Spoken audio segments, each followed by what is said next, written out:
In this video, I'm going to show you how to make your very own paper cartridges at home. And just because they're made out of paper doesn't mean they aren't powerful. You can use these as rapid reloads in a flintlock, or since they're so simple to make, just to keep you shooting all day.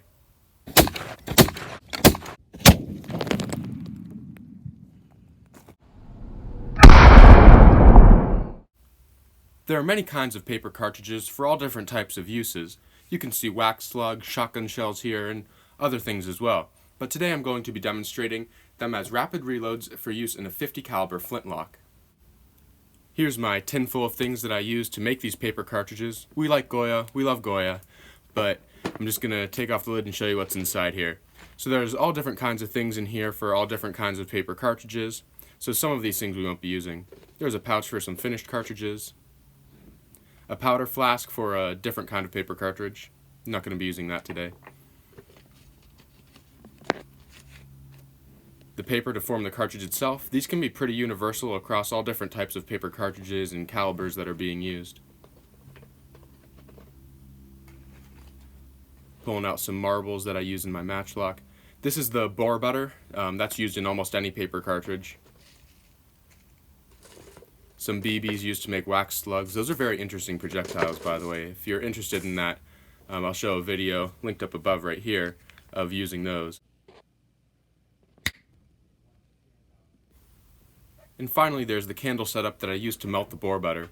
I actually built this tin as a tent heater, but it's kind of a sketchy project. I don't think it's worthwhile. So we're going to get that bore butter heating up. This is a mix of olive oil and beeswax. You can mix all other kinds of oils, but this is fairly traditional and works very well. For now, just set that aside as it heats up, and let's get working on the cartridge itself. The former I will be using is a 1/2 inch wooden dowel for use with a .50 caliber application. A different dowel would be used for a different size cartridge. Here's the paper. Going to be using some cotton string and some glue. And lastly, of course, you'll need the black powder. Here I'm using 2F GoX, but you can use homemade powder as well. And as my little finger wave suggests, make sure you keep this away from any source of ignition. That would make things go pretty poorly pretty quickly. Since I'm making rapid reloads for a .50 caliber flintlock, I'm going to be using a .45 caliber ball, which is grossly undersized. There's a couple reasons for this. First, the paper is going to build it up a little bit, but also, we want it to remain relatively undersized so that when we're cramming it into an already fouled barrel, it doesn't get stuck on the fly. Though printer paper can be used, I'm using craft paper because it's more traditional and it's a little bit stronger. Like I said, the dimensions aren't imperative and can be pretty universal to any paper cartridge size. Here they are. So that's 5 inches by 4.5 inches by 2 inches. This is not an exact measurement. So simply apply a little bit of glue to that 2-inch section and roll it around the dowel former. Like I said previously, you would use a different size dowel for a different size bore. If you were using a .45 caliber barrel, you'd either have to sand the dowel down or buy a smaller one. You can see how since the paper was tapered, it creates a spiral that makes it such that there are more wraps of paper towards the front of the cartridge. That's where the projectile is going to be, and then the thinner end is going to be the tail of the cartridge. So push up the thicker end to the front of the dowel, and then we're going to drop in the projectile.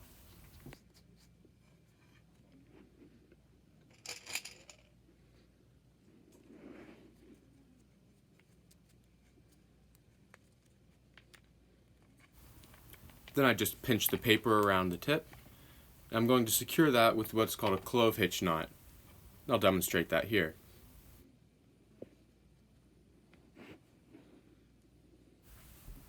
Make one loop that goes over the string, and then a second which goes under.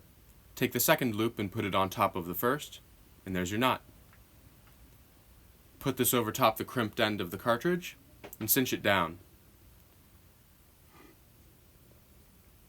Once I do this, I like to secure it with an overhand knot as well. It's not necessary, but it helps to cinch these up and make sure they don't come undone. Once that's all tied off, just trim off the excess with a pair of scissors.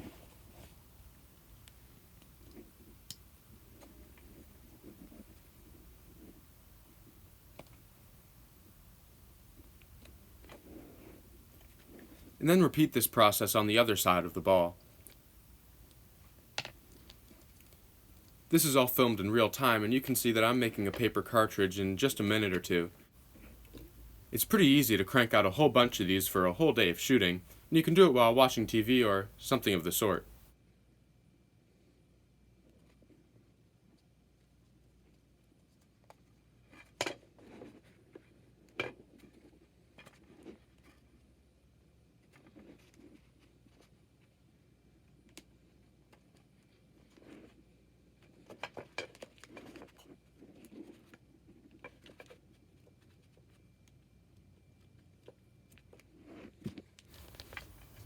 And there's a nearly finished cartridge.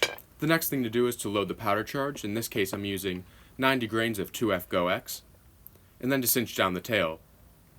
The tail is removed as the cartridge is being used, but the part where the powder was remains intact. This is then crushed by the ramrod, and it works as a bit of a wad. Now the immediate question I can already hear is, then doesn't all that paper remain on the bullet when it's being shot? And yeah, it kinda does. This results in serious accuracy concerns, but remember that the point of these cartridges is to provide a rapid follow-up shot in a hunting scenario or something of the sort. If you're just plinking with them, they don't need to be terribly accurate, and in that case of a necessary quick follow-up shot to dispatch a deer, it's going to be in close quarters, and accuracy doesn't matter. It's the speed in which you've reloaded that really does.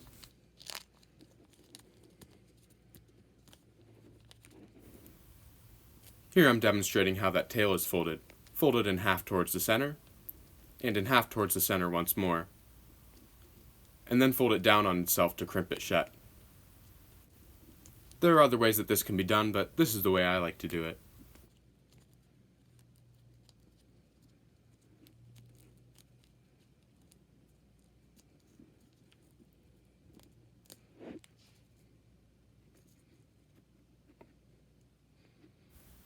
And there's the cartridge. The only thing left to do is to put some grease on the ball.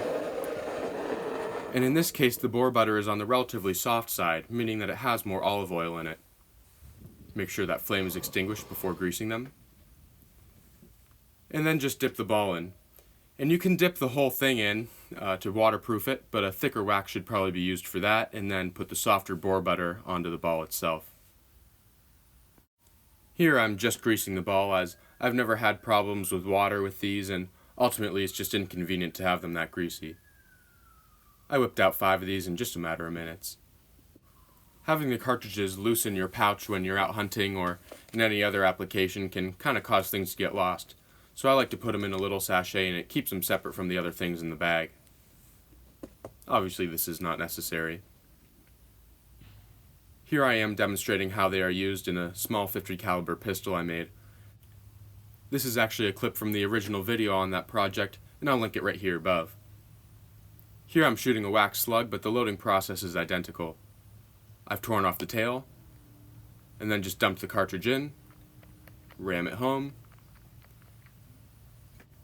Then the only thing left to do is to prime the pan and take the shot.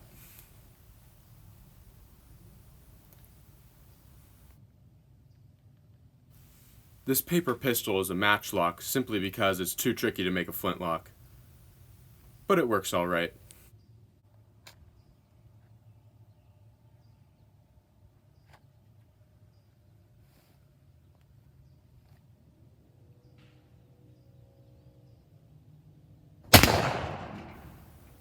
Well, that's all I have for you today. I hope you found the video interesting and entertaining. I thank you for sticking around to the end, and I hope to see you next time. Thanks.